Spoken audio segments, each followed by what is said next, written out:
दोस्तों नमस्कार। Study with Ravi में आप सभी लोगों का स्वागत है। 70वीं बीपीएससी इंटरव्यू दिसंबर महीने में होने वाला है और मेंस का रिज़ल्ट भी दिसंबर महीने में ही आएगा, यानी कि रिज़ल्ट आने के बाद आपके पास समय का अभाव रहेगा। तो मैं इससे पहले भी बहुत सारे वीडियो बनाकर ये बताने का प्रयास कर रहा हूँ कि आप लोग अपने स्तर पे इंटरव्यू की तैयारी शुरू रखिए।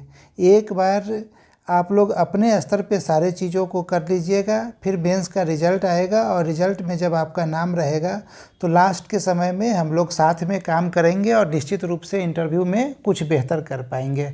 और इंटरव्यू से रिलेटेड कुछ भी पूछना हो तो आप मेरे नंबर 9999295819 पे व्हाट्सएप मैसेज करके जानकारी ले सकते हैं।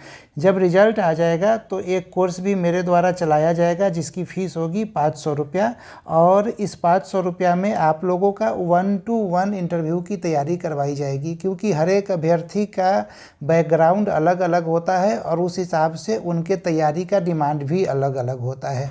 तो आप उस समय मुझसे बात भी कर सकेंगे। बिहार स्पेशल कुछ क्वेश्चन आपसे और पूछे जा सकते हैं। कुछ क्वेश्चन के लिस्ट मैंने पहले भी आप लोगों को दिए थे। आज जो लिस्ट लेकर आया हूं उसमें सबसे पहले जीआई टैग ज़रूर ध्यान में रखिएगा।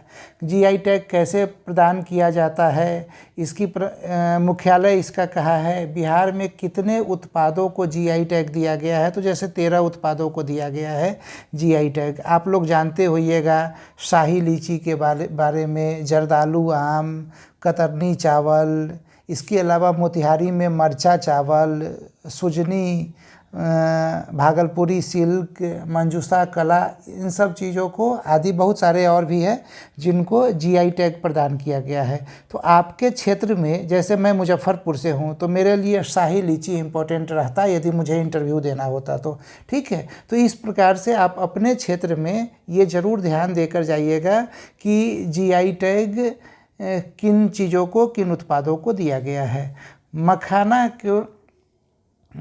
मखाना के प्रोग्रेस के लिए, मखाना की खेती को बढ़ावा देने के लिए इस बार भारत सरकार के द्वारा मखाना बोर्ड का गठन किया गया है बिहार में।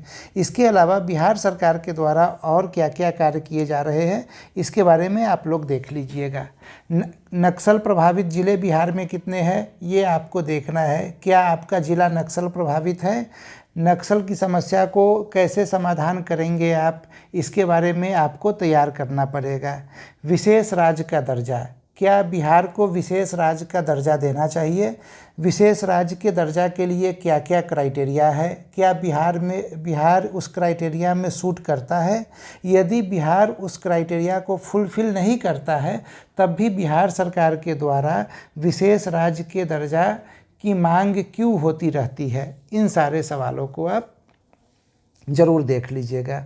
अब बिहार में वनों का क्षेत्रफल व उसका महत्व, इसको ज़रूर देखिएगा। फॉरेस्ट रिपोर्ट 2025 जो है, फॉरेस्ट रिपोर्ट 2025 आ चुका है। ठीक है, तो ये करंट का एक ऐसा इम्पोर्टेंट टॉपिक हो गया जो आपको करके ही जाना है।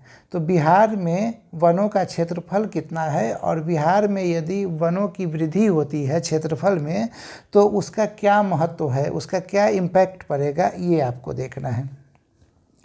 अब प्राकृतिक आपदा, जैसे ही आप एसडीएम बनिएगा आपदा प्रबंधन का कार्य भी आप ही के अंतर्गत किया जाएगा। तो प्राकृतिक आपदा किसे कहते हैं, बिहार में किस प्रकार के प्राकृतिक आपदाएं आती हैं और उसे रोकने के लिए राज्य सरकार के द्वारा क्या क्या प्रयास किए जा रहे हैं, इसको आप देख लीजिएगा। इसके अतिरिक्त बीमारू राज्य का क्या कॉन्सेप्ट है, बिहार के अलावा अन्य कौन कौन से राज्य हैं जिन्हें बीमारू राज्य कहा जाता है। जैसे बिहार के अलावा एमपी को, यूपी को और राजस्थान को बीमारू राज्य कहा जाता है। अब वर्तमान में क्या बिहार को बीमारू राज्य कहना सही होगा, ये आपसे सवाल पूछा जाएगा।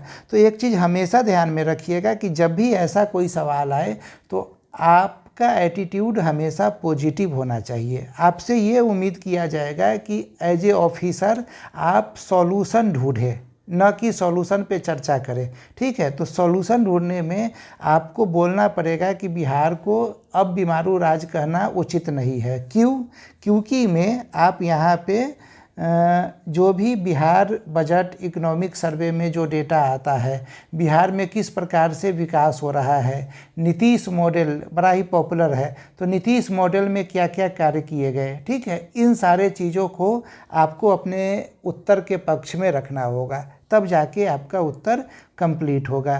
तो बस मेरा यही कहना है कि आप लोग इंटरव्यू की तैयारी में लग जाइए, जिनका भी मेंस अच्छा गया है और जिन्हें ये लग रहा है कि हाँ मेरा मेंस क्लियर हो जाएगा। ऐसे भी आप सभी लोगों को पता है कि 52 से 5300 रिजल्ट आने वाला है, तो रिजल्ट बहुत ज़्यादा आने वाला है इस बार। इतना ज़्यादा रिजल्ट इंटरव्यू के लिए कभी भी नहीं आया है।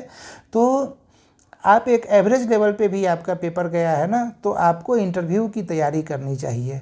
और अब ऐसे भी 71वीं का मेंस थोड़ा लेट से है, तो ऐसे अभ्यर्थी जिनका 70वीं इंटरव्यू और 71वीं मेंस दोनों है, उन्हें ज़्यादा फोकस 70वीं के इंटरव्यू पे करना चाहिए और बाकी समय 71वीं के मेंस की तैयारी करना चाहिए। और एक बात जो मैं हर एक वीडियो में कहता हूँ कि अपने रूम में, स्टडी रूम में एक आईना ज़रूर लगाइए और आईना के सामने खड़े होकर बोलने का प्रयास कीजिए 15 मिनट 20 मिनट निश्चित रूप से।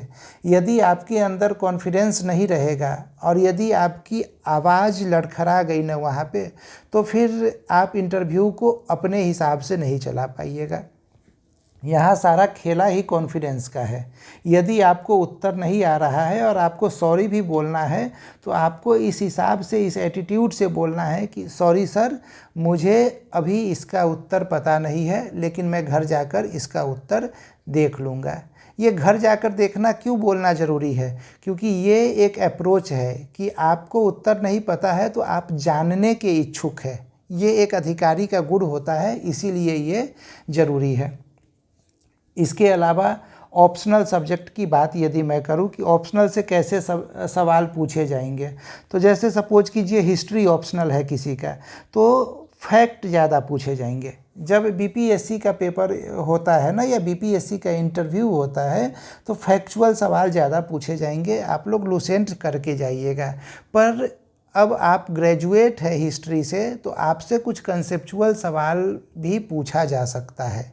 जैसे यदि गांधी नहीं होते तो क्या देश आज़ाद हो पाता?